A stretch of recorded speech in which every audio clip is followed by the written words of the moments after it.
لیکن کتنے کم نصیب ہے وہ لوگ جو لوگ گرمی کا بہانہ کر کے، جو لوگ بیماری کا بہانہ کر کے، جو لوگ کاروبار کا بہانہ کر کے کہتے ہیں کہ میں روزہ نہیں رکھ سکتا، دھوپ کتنی ہے مولانا، کتنی دھوپ ہے، میں روزہ نہیں رکھ سکتا، گرمی کی شدت کتنی ہے، میں روزہ نہیں رکھ سکتا، میں بیمار ہوں۔ کیا بیماری ہے؟ بخار آ گیا۔ کیا بیماری ہے؟ پیٹ میں درد ہوتا ہے، بھوکا رہتا۔ کیا مسئلہ ہے؟ گٹکے کے بغیر زندہ نہیں رہ سکتا۔ انا للہ و انا الیہ راجعون۔ رمضان شریف کا ایک روزہ، اگر کسی کا رمضان شریف کا ایک روزہ اس نے چھوڑ دیا، ایک روزہ اس نے رمضان شریف کا چھوڑ دیا، اس کے بدلے میں زندگی بھر روزے رکھے۔ یہ میں نہیں کہہ رہا ہوں، یہ ہماری کتابوں میں لکھا ہوا ہے، اسلامی کتب میں، اہل سنت کی کتب میں، کتب فقہ میں، کتب احادیث میں لکھا ہوا ہے کہ جس نے ماہ رمضان شریف کا ایک روزہ چھوڑ دیا، پھر اب پوری زندگی روزے رکھتا رہا اس کے بدلے میں، تو جو فضیلت رمضان شریف میں ایک روزہ رکھنے کی تھی، پوری زندگی کے روزے رکھ کر بھی اس ایک روزے کی فضیلت کو نہیں پا سکتا۔ ایک روزے کی فضیلت کو زندگی بھر کے روزے، بھئی وہ کفارہ، قضا، یہ تو سب فقہی اعتبار سے ادا ہو گیا اس کے بدلے، لیکن فضیلت کی بات ہو رہی ہے کہ اس کی فضیلت جو ماہ رمضان شریف کے روزے کی ہے وہ نہیں پا سکتا، زندگی بھر رکھ لے۔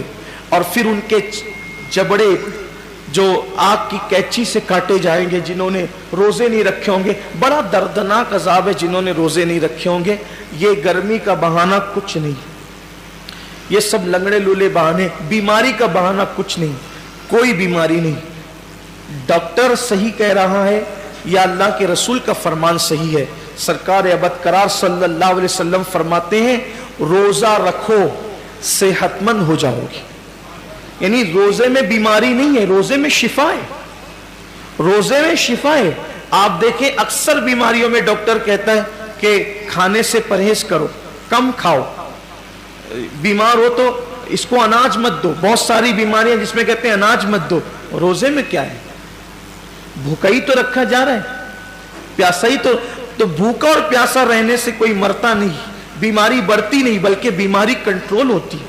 بلکہ اللہ عز و جل نے انسان کے جسم میں ایسی چیزیں پیدا کی ہے کہ جب وہ بھوکا رہتا ہے، صرف بھوکا رہتا ہے، تو بھوک کے وقت تو وہ کچھ مخصوص مادے نکلتے ہیں جو انسان کی صحت کے لیے بے پناہ مفید ہے، اور اس سے کوئی بیماری نہیں۔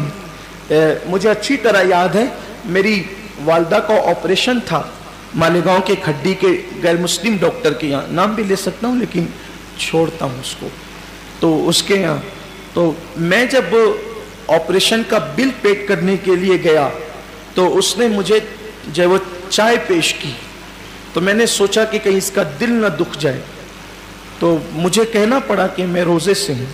وہ کہا کہ رمضان شروع ہو گیا۔ میں نے کہا یہ رمضان کے روزے نہیں ہیں، یہ 13، 14 اور 15 مہینے کے جو 3 روزے ہمارے نبی پروفٹ محمد صلی اللہ علیہ وآلہ وسلم رکھا کرتے تھے تو ہم لوگ بھی رکھتے، تو سب تو نہیں رکھتے۔ میں نے سب نہیں رکھتے کیونکہ وہ ضروری بھی نہیں ہے، فرض و واجب نہیں ہے رمضان شریف کی طرح، لیکن یہ سنت ہے، اور یہ ایسی سنت ہے کہ سفر میں بھی حضور علیہ السلام اس کو نہیں چھوڑتے تھے۔ اور ہمارے نبی صلی اللہ علیہ وسلم نے فرمایا کہ جو یہ روزے رکھے گا تو اس کے چہرہ آخری دن قیامت کے دن 14ویں رات کی چاند کی طرح چمکے گا۔ آپ کی دعاؤں سے میری عادت ہے، مسلم ہو یا غیر مسلم ہو، جب بھی کوئی ملتا ہے ایسا تو پھر ہم اپنا سودا کھول کے بیٹھ جاتے ہیں، کیونکہ ہر دکاندار چاہتا ہے نا کہ اپنا سودا بکے، تو اپنی عادت ہی ہے کہ بتا دے، پھر اللہ کی مدد۔ وہ اس کا چہرہ چمک اٹھا، یہ بات سن کر اس کا چہرہ چمک گیا۔ اس نے کہا مولانا صاحب یہ تو آپ کا مذہبی معاملہ ہے، لیکن یہ سائنس کہتی ہے کہ اگر مہینے میں 3 دن اس طرح سے اگر کوئی بھوکا رہے گا تو اس کا پیٹ واش ہو جائے گا، دھل جائے گا، صاف ہو جائے گا، اور پھر وہ کئی بیماریوں سے بچ جائے گا۔ فوراً میری زبان پہ حضور علیہ السلام کے لیے درود آ گیا کہ لوگ آج کہہ رہے ہیں میرے محبوب نے فرمایا کہ اس کو ہو سکے تو رکھو، اور بلکہ اس کو حضور نے سفر میں بھی نہیں چھوڑا۔ تو روزے کہنے کا مطلب یہ ہے، اللہ تعالی ہم سب کو ریاکاری سے